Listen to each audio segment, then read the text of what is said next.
자, 장동혁 대표 같은 경우에 최근에 국민의힘 가처분 사건이 잇따라 인용되고 있는 서울 남부지법을 향해서 오늘도 작심 발언을 쏟아냈습니다. 들어보시죠.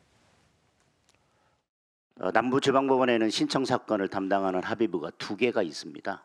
그런데 국민의힘 관련된 가처분 신청 사건은 유독 권성수 재판장이 있는 민사합의 51부에만 계속 배당되어 왔습니다.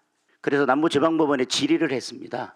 충격적인 답변을 들었습니다. 신청 사건이 접수되면 권성수 판사가 자신이 하고 싶은 사건은 일단 본인에게 배당하고 나머지 사건만 다른 재판부에 배당한다는 겁니다. 이 골라먹는 배당을 하고 있었던 겁니다. 대한민국 법원 중에 이렇게 배당하는 법원이 있는지 저는 경악을 금치 못했습니다. 이미 배당이 아니라 자의 배당을 한다면 그 재판은 이미 공정성을 잃은 겁니다. 남부지법이 골라먹는 배당을 하고 있다. 제1야당 대표가 어제 그제 이어 오늘까지 이렇게 문제 제기를 하다 보니 남부지법이 오늘 공식 입장을 냈습니다. 사실 무근이다라는 겁니다. 골라먹기로 배당하는 게 아니라 다른 법원들도 다 수석 재판부가 담당하기 때문에 모든 가처분 신청을 다 한 곳에서 하게 됐을 뿐이다라고 하는 건데 양태현 변호사님, 저 남부지법 설명이 맞는 거겠죠? 그렇죠.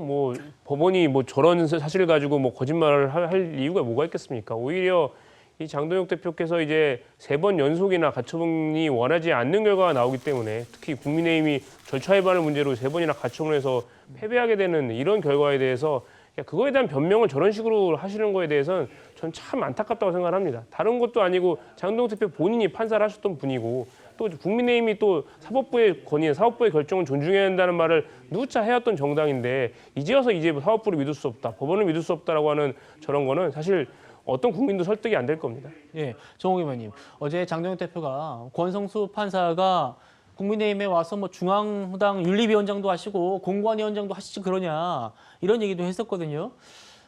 근데 이 수석재판부가 맡는다는 걸 판사 출신인 장 대표가 모를 리가 없지 않습니까?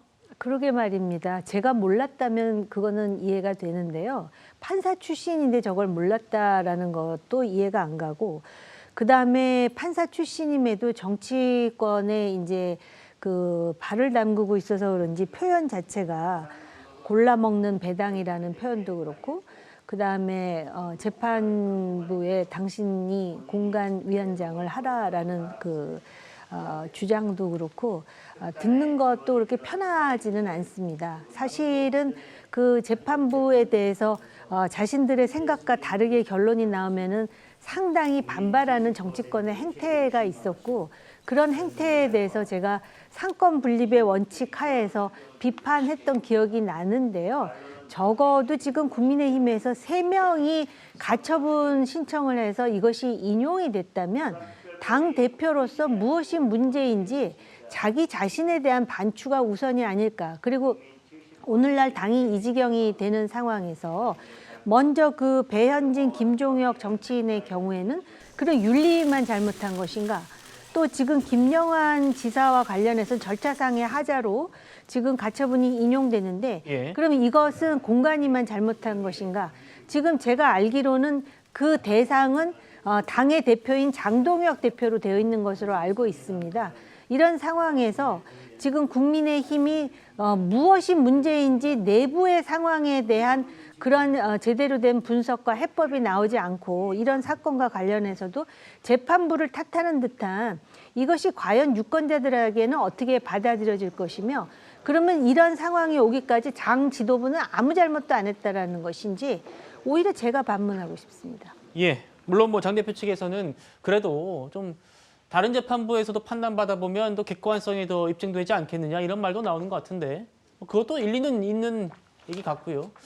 어쨌든 주호영 의원의 이 가처분 신청 결과가 나와 봐야 될 것 같습니다. 지켜보도록 하시죠.